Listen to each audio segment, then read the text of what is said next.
कहानी की शुरुआत होती है एक क्लासरूम के अंदर, जहां एक लड़की एक लड़के के पेंट अप स्ट्रेस को रिलीज कर रही होती है। और तब वो लड़का कहने लगता है, आजकल स्कूल्स में कुछ इंसिडेंट होने के कारण स्कूल्स में एक डिसिप्लिनरी कमेटी बनाई जा रही है, जिन्हें स्ट्रेस रिलीवर भी कहा जाता है। इस सब की शुरुआत हुई थी 1 महीने पहले, जब हमारे कहानी के प्रोटैगनिस्ट इज़ुमी का ट्रांसफर एक ऑल गर्ल्स स्कूल में होता है। इज़ुमी उस स्कूल में अकेला लड़का होने की वजह से काफी लेफ्ट आउट फील कर रहा होता है, जिसकी वजह से वो कोई और फ्रेंड भी नहीं बना पाता है। तो तब एक लड़की हना इज़ुमी को अप्रोच करती है और एक काम के लिए उसकी मदद मांगती है। और हमारा प्रोटैगनिस्ट एक अच्छा इंसान है, जिसकी वजह से वो हना की मदद भी करता है। काम पूरा होने पर हना इज़ुमी को एक ट्रीट देती है और उसके बाद से वो दोनों काफी अच्छे दोस्त बन जाते हैं और एक दूसरे के साथ काफी टाइम स्पेंड करते हैं। अब ऐसे ही दिन बीत रहे थे। फिर एक दिन डिसिप्लिनरी कमेटी के मेंबर्स हना को उनकी कमेटी ज्वाइन करने को कहते हैं और हना इस ऑफर को मना नहीं कर पाती है और डिसिप्लिनरी कमेटी ज्वाइन कर लेती है।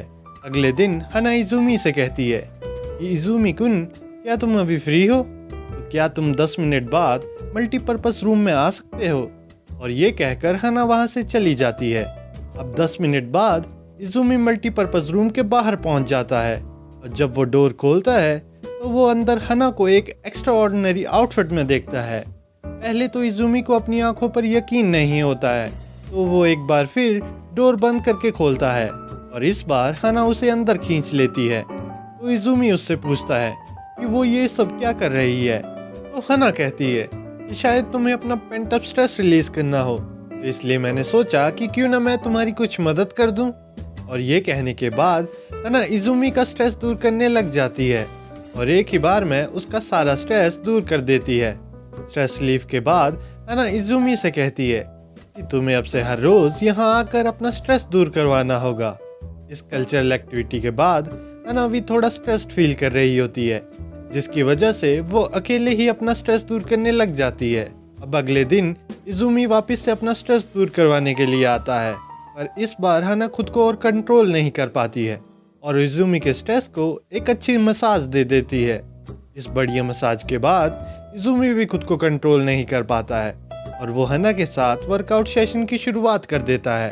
एक बार वर्कआउट करने के बाद हना काफी थक जाती है, पर इज़ुमी अभी भी काफी एनर्जेटिक फील कर रहा होता है, जिसकी वजह से इज़ुमी वापस से वर्कआउट सेशन की शुरुआत कर देता है। और फिर ऐसे ही हना और इज़ुमी को जब भी मौका मिलता तो तब वो दोनों वर्कआउट करने लग जाते। अब हना की एक सीनियर उससे इज़ुमी की रिपोर्ट मांगती है और जब हना बताती है कि इज़ुमी स्ट्रेस दूर करवाने के बाद भी काफी एनर्जेटिक रहता है, तो वो सीनियर कहती है, लगता है मुझे मेरे जूनियर की इस काम में मदद करनी चाहिए। इज़ुमी और हना अब मल्टीपर्पज रूम में स्ट्रेस रिलीफ का काम कर रहे होते हैं, जिसे वो एक काफी स्वेटी वर्कआउट के साथ खत्म करते हैं।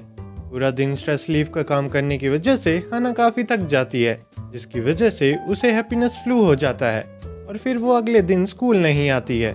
इज़ुमी हना को काफी मिस कर रहा होता है, इसलिए वो हना को मैसेज करके उसका हाल पूछता है।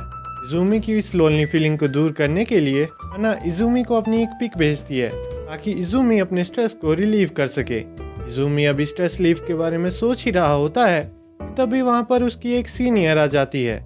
उसकी सीनियर एक ऑल गर्ल्स स्कूल में एक लड़के को देखकर काफी सरप्राइज हो जाती है और फिर उसे याद आ जाता है कि ये तो इज़ुमी है। उसके बाद वो इज़ुमी को एक लॉकर रूम में ले जाती है, जहाँ वो उसके साथ कुछ डीप टॉक करने लग जाती है।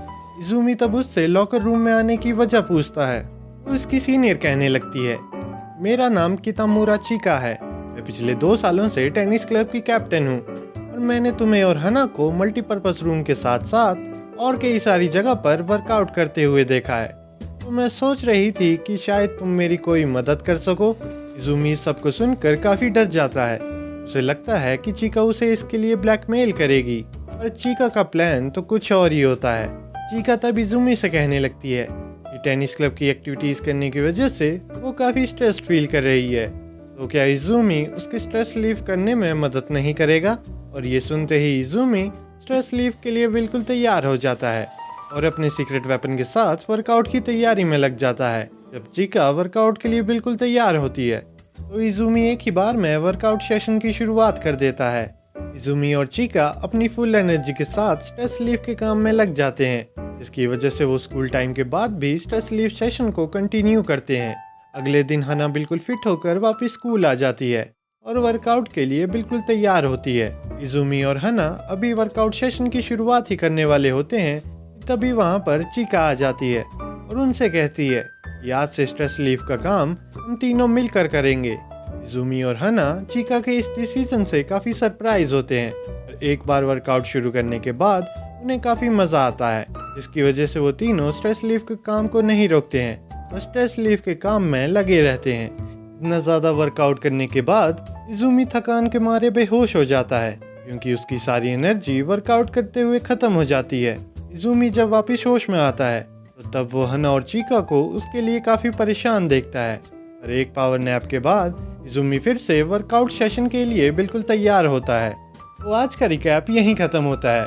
उम्मीद है आपको वीडियो पसंद आई होगी और जाने से पहले वीडियो को लाइक और शेयर ज़रूर कर देना, और हाँ, चैनल को भी याद से सब्सक्राइब कर लेना। मैं मिलूंगा आपसे अगले रिकैप में। Till then, take care.